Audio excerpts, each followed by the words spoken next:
সন্দেহটা আগেই করেছিল সোমলতা। নইলে যে টাকা পেনশন পান ওতে হয়ে যাবার কথা। এরপরেও বারে বারে কেন ছেলের কাছে এক্সট্রা টাকা চেয়ে পাঠান বুঝে উঠতে পারল না সে। সুতরাং ব্যাপারটা দেখতে হচ্ছে।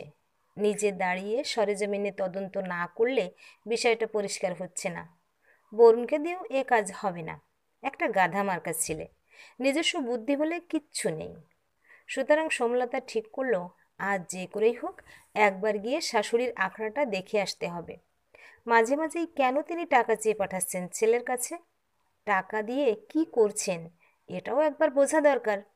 হঠাৎ করে কি এমন মহাভারত রচনা শুরু করলেন? আজ রবিবার, বরুণ বাড়িতেই আছে।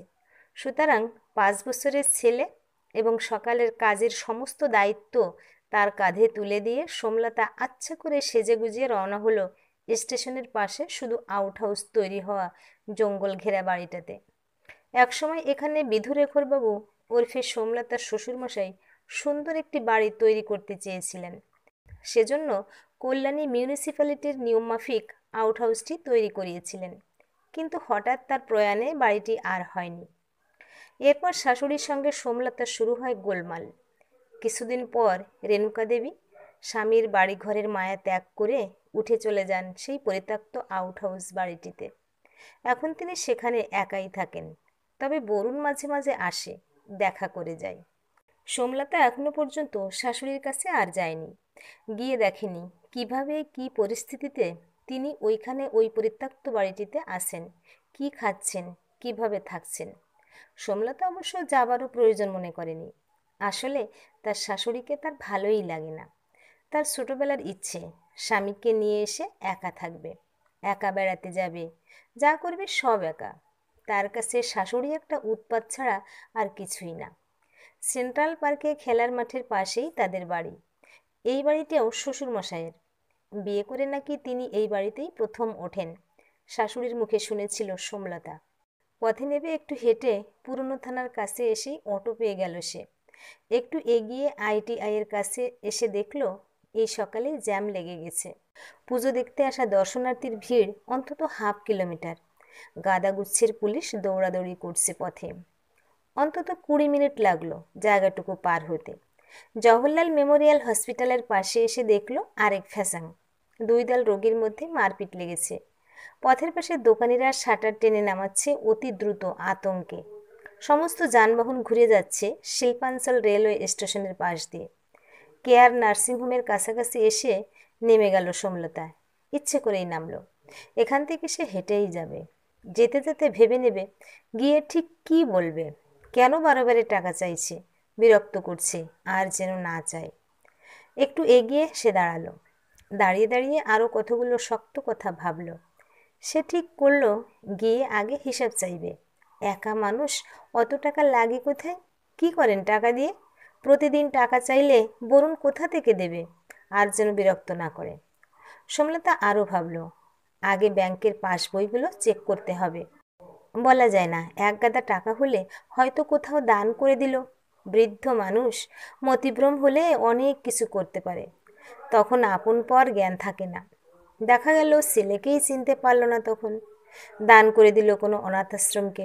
আগে ভাগেই সতর্ক হওয়াই ভালো। আউটহাউস পর্যন্ত যেতে হলো না। শাশুড়ির সঙ্গে দেখা হয়ে গেল পথেই। সম্ভবত বাজার করে নয়তো ওষুধ কিনে ফিরছিলেন। হাতে ঝোলা ব্যাগ, একটা বড়সড় হাগিসের প্যাকেট উকি দিচ্ছে থলের ভেতর থেকে। সোমলতা মারাত্মক অবাক হলো হাগিসের প্যাকেট দেখে। এটা আবার কে ব্যবহার করে? শাশুড়িকে তো বেশ শক্তপোক্তই লাগছে, হেঁটে চলে বেড়াচ্ছেন, তাহলে হাগিস কিনে ফিরছেন কেন? সোমলতা এবার বুঝতে পারল কেন এক্সট্রা টাকা লাগছে মাসে মাসে। ইতোমধ্যেই তাহলে শাশুড়ি দান খয়রাত শুরু করেছেন। সে যা ভেবেছিল তাহলে তাই। সে একটু পা চালিয়ে শাশুড়িকে গিয়ে ধরল। ভালো করে ব্যাগ পর্যবেক্ষণ করে তারপর এক ধমক লাগিয়ে বলল, তাহলে এই জন্য টাকা লাগছে? কার জন্য কিনেছেন এগুলো? রেণুকা দেবী হঠাৎ পথে বৌমাকে দেখে চমকে উঠলেন। বছর 2 হয়েছে তিনি এই বাড়িটিতে এসেছেন। একবারের জন্য বৌমা আসেনি। আজ হঠাৎ কেন এসেছে ভেবে তিনি অবাক হলেন। ভালো কাজে যে আসেনি এটা তিনি বিলক্ষণ জানেন। রেণুকা দেবী বৌমার কথা একটু রেগে উঠলেন। সরাসরি এ প্রশ্নের উত্তর না দিয়ে ঘুরিয়ে বললেন, বর্বরটাকে বিকেলে একবার আসতে বলো, দরকার আছে। শাশুড়ির ব্যবহারে সোমলতা অবাক হলো। তিনি সাধারণত এতটা রূঢ় কথা বলেন না, চিৎকার করেন না। সেই তিনি কেন এমন বিহেভ করছেন ভেবে সোমলতা ভয়ও পেল একটু। বিশেষ করে বরুণকে বর্বর তিনি কখনোই বলেন না, আজ হঠাৎ কেন বলছেন বুঝে উঠতে পারছে না সে। সোমলতার শাশুড়ির কথায় তেমন কর্ণপাত না করে প্রথমে যে প্রশ্নটি করেছিল আবার একই প্রশ্ন রিপিট করলো।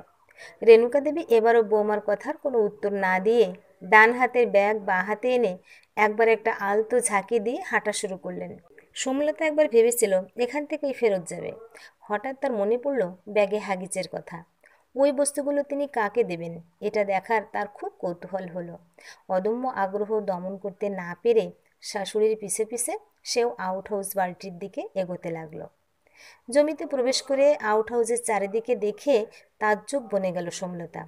আগাছা আর জঙ্গল ভরা, উই পোকার ঢিবি আছে 2-3 জায়গায়।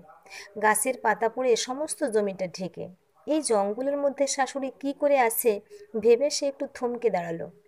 যে ভদ্রমহিলার বাপ ঠাকুরদাদা বড়লোক, স্বামী উচ্চ ব্যাংকের চাকুরে, তিনি এ বাড়িতে কি করে থাকছেন এটা ভেবে তার মন খারাপ হলো একটু। এবার সে হনহন করে হেঁটে আউট হাউসের দরজায় এসে দাঁড়ালো। ভেতরে উঁকি মেরে দেখলো বিছানার চাদর গায়ে কেউ একজন মরার মতো শুয়ে, একদম নড়াচড়া করছে না, মুখ পর্যন্ত দেখা যাচ্ছে না। এতক্ষণ পরে সোমলতা বুঝলো শাশুড়ি আসলে টাকা দিয়ে কি করে, কার পেছনে খরচা করে। ইনি শাশুড়ির কোনো সম্পর্কিত আত্মীয় নিশ্চিত। রাগে তার গা হাত পা কাঁপতে লাগলো। হনহন করে হেঁটে গিয়ে ঘরে ঢুকলো। আর তারপর শুয়ে থাকা লোকটির গা থেকে এক টানে বিছানার চাদরটি সরিয়ে ভূত দেখার মতো চমকে উঠে পিছিয়ে এলো 2 পা। তারপর চিৎকার করে বলল, মা তুমি এখানে? যিনি শুয়েছিলেন তিনি শুয়েই রইলেন, উঠতে পারলেন না। তবে মেয়েকে দেখে অনেকক্ষণ নীরব থেকে নিজের দুটো চোখ মুছে ধীরে ধীরে বললেন, কিছুদিন যাবৎ তোর বৌদি খুব খারাপ ব্যবহার শুরু করেছে রে। ভাবলাম তোর কাছে কয়দিন থাকবো, তাই এসেছিলাম। কল্যাণে নেমে স্টেশনের বাইরে তোর শাশুড়ির সঙ্গে দেখা। তিনি যে এখানে থাকেন জানতাম না, সব শুনলাম। এখন মনে হচ্ছে এখানে না এলে জানতেই পারতাম না আমার মেয়েকে কেমন মানুষ করেছি। আমি অসুস্থ, নইলে উঠে গিয়ে তোর গালে ঠাস ঠাস করে চড়িয়ে দিতাম। ছি সমু। সোমলতা মায়ের কথার কোনো উত্তর দিতে পারল না, চুপ করে দাঁড়িয়ে রইল নীরবে। দাঁড়িয়ে দাঁড়িয়ে বারবার মেলাতে চেষ্টা করলো নিজেকে বৌদির সঙ্গে। আর তখনই সে দেখতে পেল তার ভেতরের, তার অন্তরের মধ্যে রয়েছে আরেকটি বৌদি। সে বৌদি বড্ড খারাপ, বড্ড একগুঁয়ে, জেদি। অনেকক্ষণ দাঁড়িয়ে থেকে সোমলতার চোখে জল এসে গেল।